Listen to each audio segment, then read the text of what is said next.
যে কয়েকটি গণবিরোধী বিল আজকে পাশ হয়েছে, আমরা তার দায় নিতে চাই না। এই জন্য আমরা এখন সংসদ থেকে ওয়াকআউট করছি। প্রক্রিয়ায় অংশগ্রহণের পরে ওয়াকআউটের কোনো মানে আছে কিনা এটা জানার জন্য। দুঃখজনক হলেও সত্য, বিরোধী দলের কত ধানে কত চাল আগামী বাজেটে বিএনপি টের পাবে।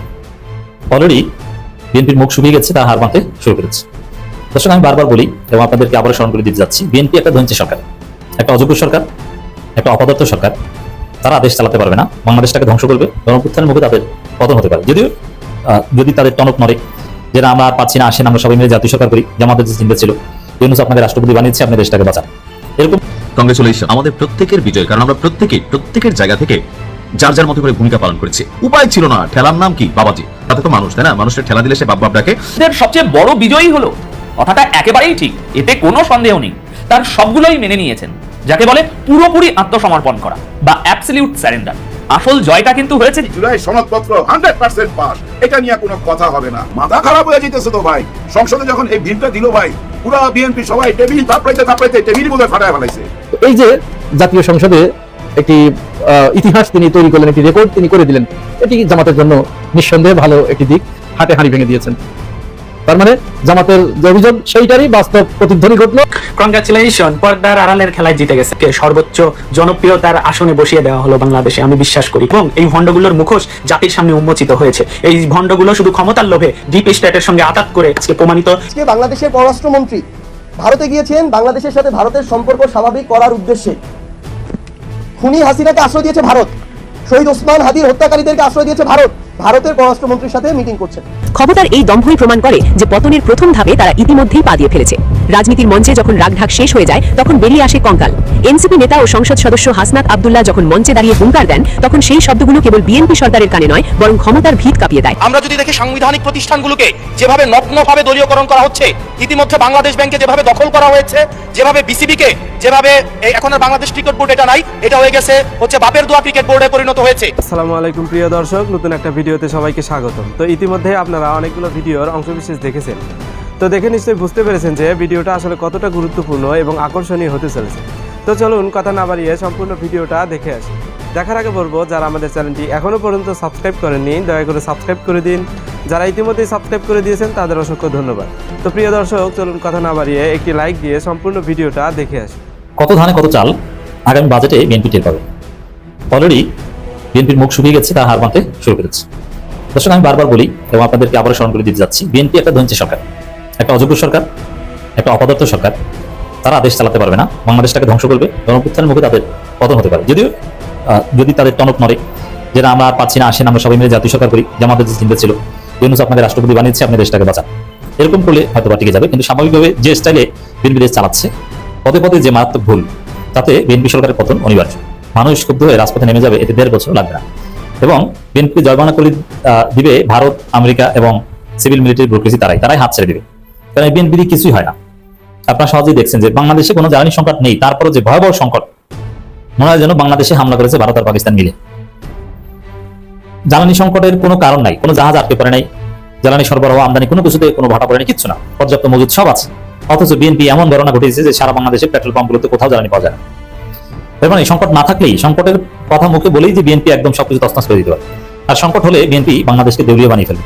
শ্রীলঙ্কা যেভাবে দেউলিয়া হয়ে গিয়েছিল, বাংলাদেশকে সেভাবে দেউলিয়া করতে পারে বিএনপি সরকার, আমি যথেষ্ট আশঙ্কা করছি।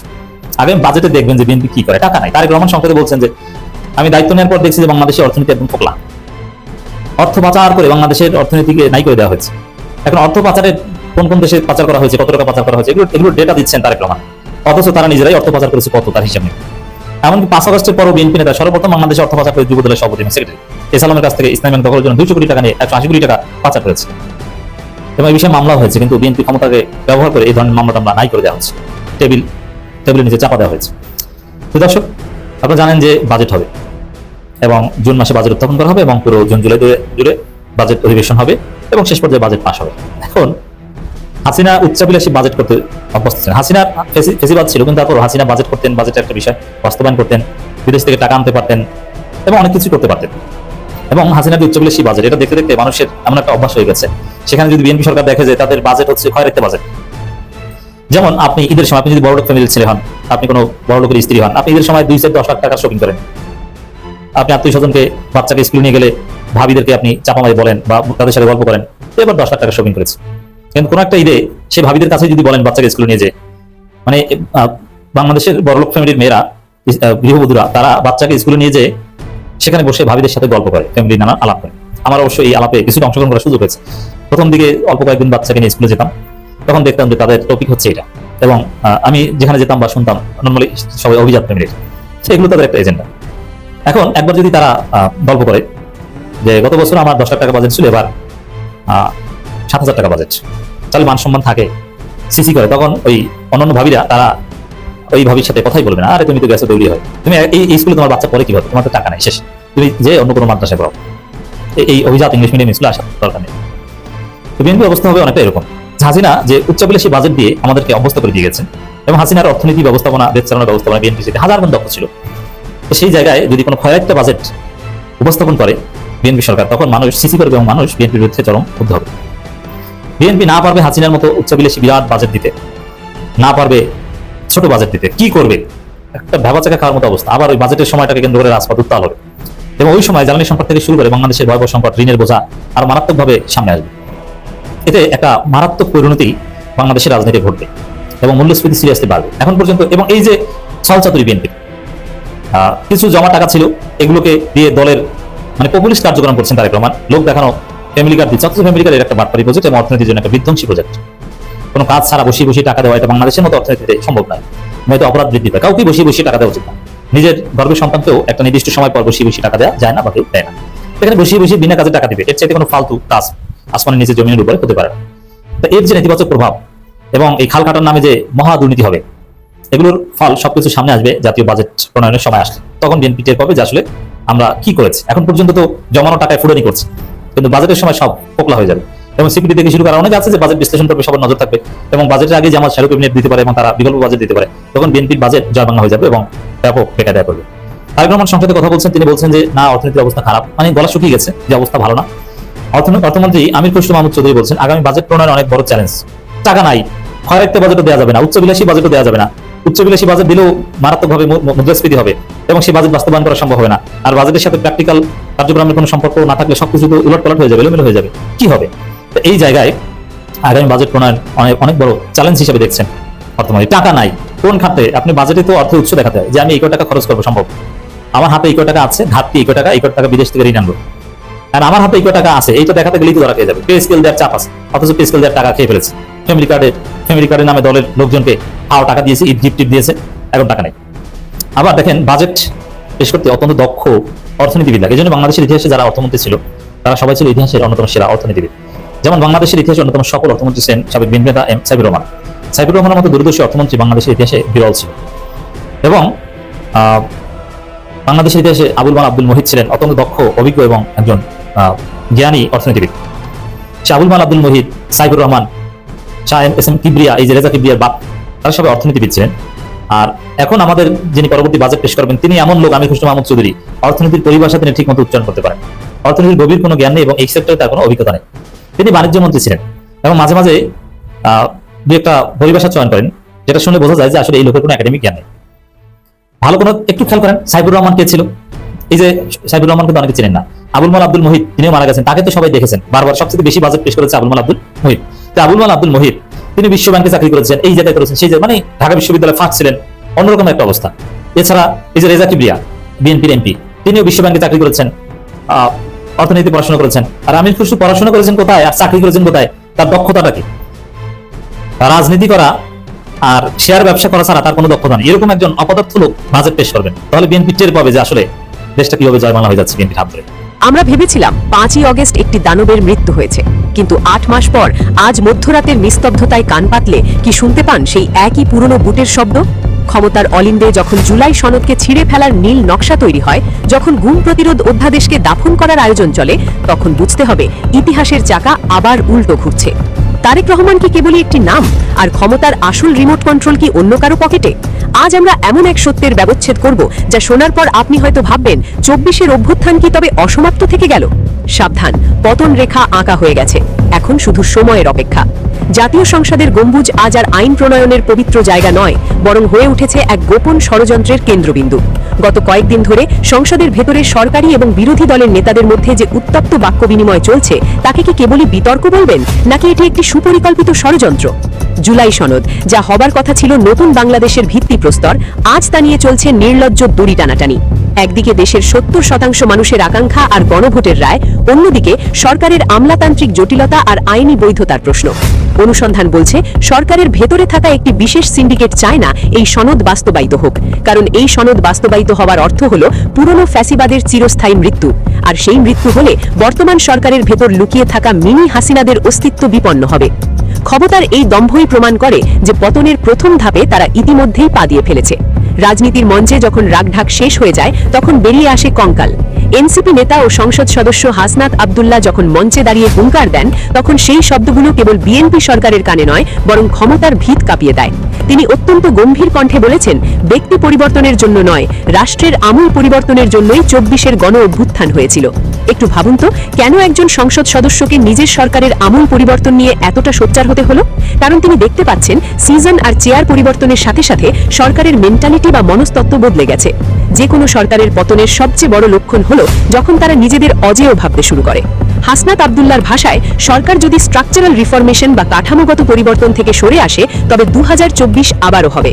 এই আবারও হবে বাক্যটি কোনো সম্ভাবনা নয়, এটি একটি গাণিতিক সত্য। যারা রাজপথে রক্ত দিয়ে এসেছে, তারা কেবল একজন ব্যক্তিকে সরিয়ে অন্য একজনকে বসাতে আসেনি। তারা যদি দেখে পুরনো সিস্টেম অটুট আছে, তবে সেই রাজপথ আবার উত্তাল হতে কতক্ষণ। এবার আসা যাক আজকের সবচেয়ে স্পর্শকাতর এবং চাঞ্চল্যকর তথ্যে। বাংলাদেশের রাজনীতিতে এখন আর কোনো কূটনৈতিক ভাষা নেই। হাসনাত আব্দুল্লাহ যা বলেছেন তা এদেশের কোটি কোটি মানুষের বুকের ভেতরে চেপে রাখা দীর্ঘশ্বাস। তিনি সরাসরি অভিযোগ তুলেছেন, তারেক রহমান আসলে নামে প্রধানমন্ত্রী, কিন্তু আসল প্রধানমন্ত্রী হলেন সালাউদ্দিন আহমেদ। এই একটি বাক্য পুরো রাষ্ট্রের প্রশাসনিক কাঠামোকে উলঙ্গ করে দিয়েছে। ক্ষমতার এই দ্বৈত শাসন বা ডিপ স্টেট থিওরি যখন কোনো রাষ্ট্রে কার্যকর হয়, তখন সেই রাষ্ট্রের পতন অনিবার্য হয়ে পড়ে। সালাউদ্দিন আহমেদ, যিনি স্বরাষ্ট্রমন্ত্রীর দায়িত্বে থেকে অত্যন্ত দাম্ভিকতার সাথে জুলাই সনদের বিরোধিতা করছেন, তিনি কি তবে সেই অদৃশ্য শক্তির প্রতিনিধি যারা বাংলাদেশকে আবার সেই পুরনো আয়নাঘরের সংস্কৃতিতে ফিরিয়ে নিতে চায়?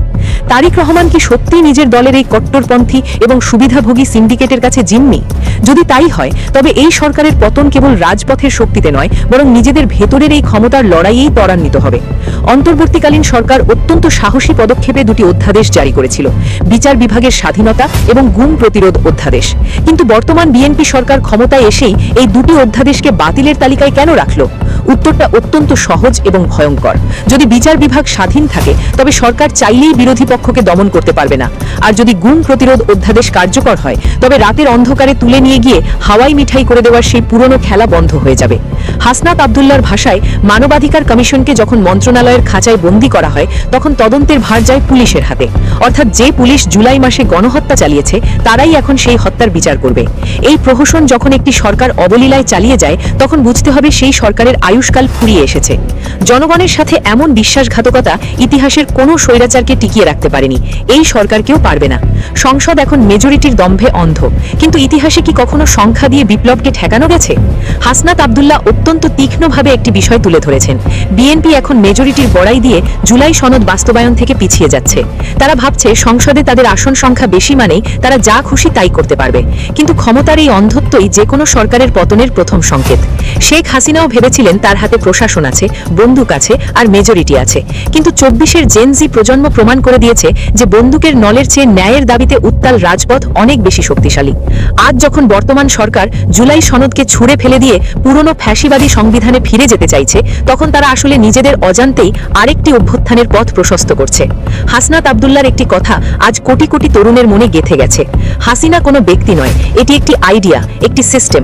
একটু ঠান্ডা মাথায় ভাবুন তো, হাসিনা দেশ ছেড়েছেন, কিন্তু হাসিনার তৈরি করা সেই প্রশাসনিক কাঠামো, সেই পেটুয়া পুলিশ বাহিনী আর সেই পকেটস্থ বিচার বিভাগ কি বদলেছে? উত্তর হলো না।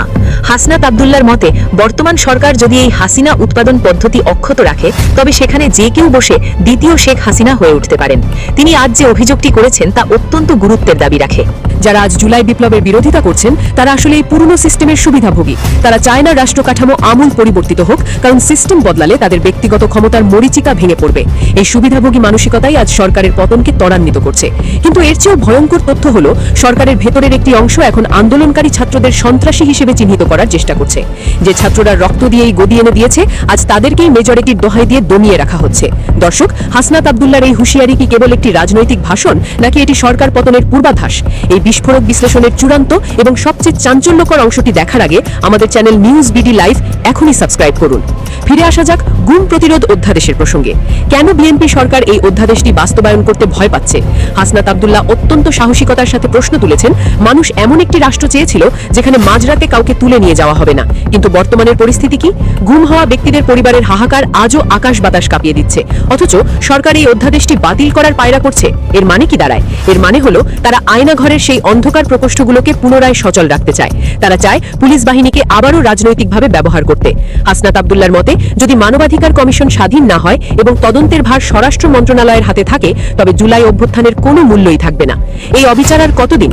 পতনের ঘণ্টাধ্বনি কি তারা শুনতে পাচ্ছে না? রাজনীতির অলিন্দে গুঞ্জন এখন তুঙ্গে। তারেক রহমান কি সত্যি দলের নিয়ন্ত্রক? হাসনাত আব্দুল্লাহ যখন বলেন তারেক রহমান আসলে নামে প্রধানমন্ত্রী, আসল প্রধানমন্ত্রী হলেন সালাউদ্দিন আহমেদ, তখন সেটি আর গোপন সত্য থাকে না। আমরা দেখেছি তারেক রহমান লন্ডন থেকে বারবার সংস্কারের কথা বললেও ঢাকায় সালাউদ্দিন আহমেদরা অত্যন্ত দাম্ভিকতার সাথে সেই সংস্কার প্রস্তাবগুলোকে নস্যাৎ করে দিচ্ছেন। সংসদ নেতা যখন সংবিধান সংশোধনের প্রশ্নে আগ্রাসী অবস্থান নেন, তখন বুঝতে হবে সরকারের ভেতরের একটি ডিপ স্টেট সিন্ডিকেট তারেক রহমানকে জিম্মি করে ফেলেছে। ক্ষমতার এই ভারসাম্যহীনতাই নির্দেশ করে যে এই সরকার যে কোনো সময় তাসের ঘরের মতো ভেঙে পড়তে পারে। হাসনাত আব্দুল্লাহ অত্যন্ত তীক্ষ্ণভাবে হুঁশিয়ারি দিয়েছেন, মেজরিটি দিয়ে আটকানোর সুযোগ নেই। অর্থাৎ সরকার যদি মনে করে প্রশাসন আর পুলিশের বন্দুক দিয়ে তারা আন্দোলন দমাতে পারবে, তবে তারা শেখ হাসিনার সেই ঐতিহাসিক ভুলটি পুনরায় করছে। প্রতিটি অনুচ্ছেদ আজ সাক্ষ্য দিচ্ছে, তরুণদের এই পুঞ্জীভূত ক্ষোভ যখন আবার রাজপথে আছড়ে পড়বে, তখন এই মেজরিটির দেয়াল খড়কুটোর মতো উড়ে যাবে। পতনের পথটি তারা নিজেরাই প্রশস্ত করেছে, জনগণের সাথে বিশ্বাস ভঙ্গ করে।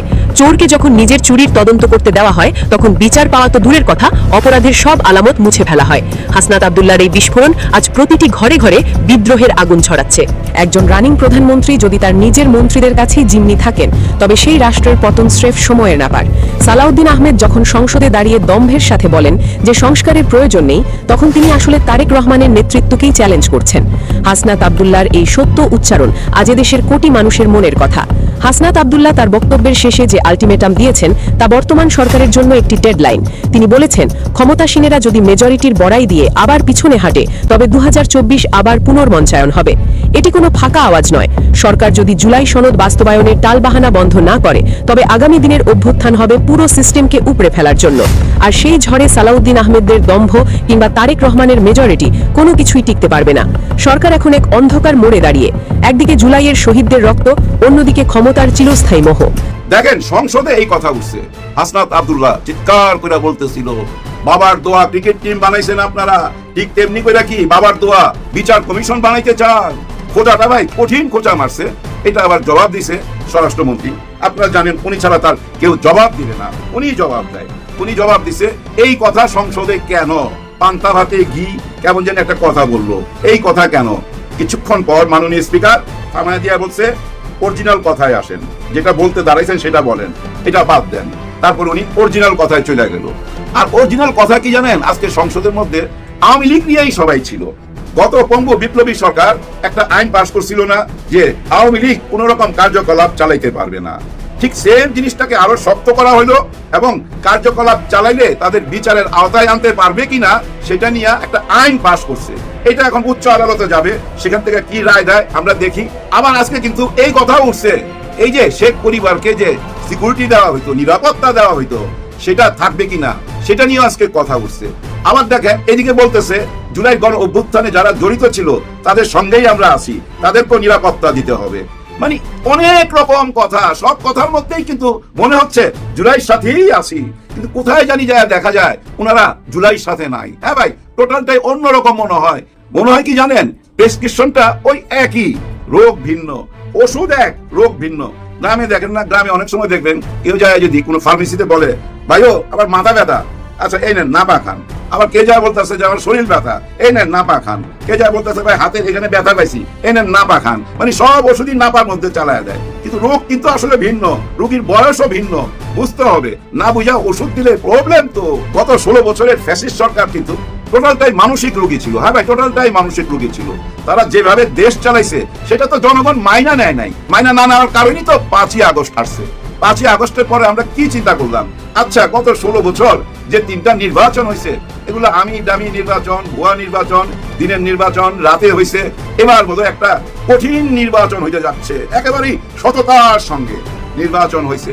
বিরোধী দল মাইনা নিছে, জনগণও মাইনা নিছে, কারণ যেটা ভাগ্যে ছিল সেটাই হয়েছে। কিন্তু দেখা গেল একটা টাইমে নির্বাচন ঠিকই মানছে, যেটা ওনাদের পক্ষে সেটা মানছে, কিন্তু জনগণের পক্ষে যেটা 70 ভাগ, প্রায় 70 ভাগ জনগণ যেদিকে, সেটা মানে নাই। সেটা কি প্রশ্নের মুখে ছুঁড়ে দিছে। সেটা নিয়েই এখন এই সংসদ ভবনে গত 1 মাস যাবৎ আলাপ চলতেছে। পার মিনিটে 2 লক্ষ টাকা, পার মানে 1 ঘন্টায় 1,20,00,000 টাকা। হ্যাঁ ভাই, 1 ঘন্টায় 1,20,00,000। কত ঘন্টা পার হয়ে গেছে, এর মধ্যে কথা কিন্তু আগায় নাই। আরে সব কিছুই তো কইরা গেছে গত সরকার। এই যে 18 মাসের মধ্যে কিভাবে এই দেশ চলবে, আইন বিভাগকে স্বাধীন করতে হবে, দুদককে স্বাধীন করতে হবে, প্রশাসনকে স্বাধীন করতে হবে, এগুলো তো গত 16-17 মাস সবাই মিলা, কেউ তো বাদ দেন নাই। 30-40টা দল একসঙ্গে বৈশা এই আইনগুলো তো তৈরি করছেন। সেগুলো নিয়ে আবার নতুন কইরা কথা কেন? এটা যে মাইনা নেওয়ার জন্য হ্যাঁ ভোট তো দিয়েই দিছে। এই যে 17-18 মাস আপনারা যা আলাপ করছেন, তখন এই যমুনাতে বৈশা, তখন পার মিনিটে কত খরচ হয়েছে জানি না, কিন্তু এই সংসদে পার মিনিটে শুনতেছি 2 লক্ষ টাকা। সত্য মিথ্যা জানি না, কিন্তু 2 লক্ষ টাকাই হবে। কিন্তু এত ব্যয় বহুল জায়গায় বৈশা ওই পুরানা আলাপ কেন? আগেরই আলাপ তো সব। গত 17-18 মাস তো এগুলো শেষ হয়ে গেছে। এমন তো না এগুলো গোপনে করা হয়েছে। সবাই সিগনেচার আছে, সবাই ভয়েস আছে, সব রেকর্ড করা। তো মুখ খুলবে ধীরে ধীরে, সবাই মুখ খুলবে। আসিফ নজরুল সাহেব মুখ খুলছে, এর মধ্যে নাহিদ ইসলাম আয়েশা বলছে ডক্টর ইউনূস সাহেবকে মুখ খুলতে হবে। উনি কেন বলছে? ওই যে মক্কা মদিনায় যাওয়ার পথে নিম গাছের নিচে বৈশা আলাপ কইরা সিদ্ধান্ত নিছে। এটা কিন্তু ডক্টর ইউনূস স্যারের মনের কথা। হ্যাঁ ভাই, এই যে নাহিদ ইসলাম যেটা বলছে, তোমরা প্রশ্ন তোলো, ইউনূস স্যারই শিখাই দিছে, তোমরা প্রশ্ন তোলো, আমাকে সামনে আসতে বলো, আমার মুখ থেকে কথা বাইর করো। কারণ কি জানেন? উনিও তো ধোকা খাইছে নিশ্চয়ই ভাই। ওনার সঙ্গে কেউ ওয়াদা করছে ডিপ স্টেটের যে এই জুলাই সনদপত্র 100% পাস, এটা নিয়ে কোনো কথা হবে না, এরকম কিছু বইলা ওনার মুখ বন্ধ করছে। কিন্তু এখন উনি দেখতেছে হায় হায়, নো, এটা তো হইতে পারে না, পুরাটাই তো বেইমানি। হ্যাঁ ভাই, পুরাটাই তো বেইমানি। যেভাবে এখন বলতেছে ওইখান থেকে ভাই, হ্যাঁ ভাই, শেখ হাসিনার একটা ভয়েস শুনেন, বলতেছে আমাদের সঙ্গে বেইমানি করছে, ওরা আমাদের কাছে ভোট চাইছে। বড় একজন নেতার নাম বলছে, যে নেতাকে নিয়ে এখন সারা বাংলাদেশে কথা চলে। উনি বলছে যে হ্যাঁ, আমাদের সঙ্গে চলে আসেন, আমরা আপনাদের নিরাপত্তা দিব, সবাই আমরা মামলা তুলে নিব, আমাদের সঙ্গে থাকেন, মানে আমাদেরকে ভোট দেন। আমাদের ভোট নিয়ে এখন আমাদেরকে নিষিদ্ধ করে দিতেছে। মাথা খারাপ হয়ে যেতেছে তো ভাই। সংসদে যখন এই বিলটা দিল ভাই, পুরা বিএনপি সবাই টেবিল থাপড়াইতে টেবিল বোধহয় ফাটায় ফেলাইছে। কিন্তু আবার এদিকে যখন ক্যামেরা ধরছে বিরোধী দল, সবাই চুপ। একজন সংসদ সদস্য বিএনপি, উনি তো চিৎকার করে বলছে 71 আমাদের, 90 আমাদের, 24 আমাদের। এবং আমাদের যে এটা সবচেয়ে বড় প্রমাণ, ডক্টর ইউনূস তার দল বল নিয়ে লন্ডনে যায় আমাদের নেতার হাতে এই পুরস্কার তুলে দিয়ে আসছে। জুলাই গণ অভ্যুত্থানের পুরস্কার আমাদের নেতার হাতে তুলে দিয়ে আসছে, চাক্ষুষ প্রমাণ দিয়ে দিছে। খেয়াল করছেন? তার মানে কি জানেন? ধীরে ধীরে শত্রু হয়ে দাঁড়াইছে ডক্টর ইউনূস। সরকারের বিপক্ষে ডক্টর ইউনূস, সরকারের বিপক্ষে মানে 11 দলের পক্ষে। আর 11 দলে কে আছে? ওই যে কিংস পার্টি। হ্যাঁ, ওনার দল তো আছে, এটা মাথায় রাখেন। এই জুলাই গণভোটের যতক্ষণ পর্যন্ত অধিকার আদায় না হবে, ততক্ষণ পর্যন্ত কোনো শান্তি আসবে না। ডাইনে গেলেও সমালোচনা হবে, বামে গেলেও সমালোচনা হবে। এর মধ্যে খলিলুর রহমান সাহেব চলে গেছে কিন্তু ভারতে, দিল্লিতে। মূল টার্গেট মরিশাস যাবে, ওইখানে কিছুক্ষণ কথাবার্তা বলবে। কি কথা বলবে জানি না। 2 দিনের সফর। কিন্তু বাংলাদেশের প্রধানমন্ত্রী কবে বিদেশ যাবে? উনি কিন্তু কথা দিছিলেন সৌদি আরব যাবে হজ করার জন্য। এরকম একটা কথা আমি শুনছিলাম, আমাকে কোনো কথা দেয় নাই। অনলাইনে আমি এরকম দেখছি। তো প্রিয় দর্শক, আশা করছি সম্পূর্ণ ভিডিওটা মনোযোগ দিয়ে দেখেছেন। দেখে কি বুঝলেন, কি জানলেন, আপনাদের গুরুত্বপূর্ণ মতামতগুলো আমাদের কমেন্ট বক্সে জানিয়ে দিন। পারলে ভিডিওটা শেয়ার করে অন্যকে দেখার সুযোগ করে দিন। আবারও বলছি, যারা আমাদের চ্যানেলটি এখনও পর্যন্ত সাবস্ক্রাইব করেননি, দয়া করে সাবস্ক্রাইব করে দিন। যারা ইতিমধ্যেই সাবস্ক্রাইব করে দিয়েছেন তাদের অসংখ্য ধন্যবাদ। তো প্রিয় দর্শক, আজকের মতো এই পর্যন্তই। দেখা হবে পরবর্তী কোনো নিউজে। ততক্ষণ সবাই ভালো থাকবেন, সুস্থ থাকবেন। আল্লাহ হাফেজ।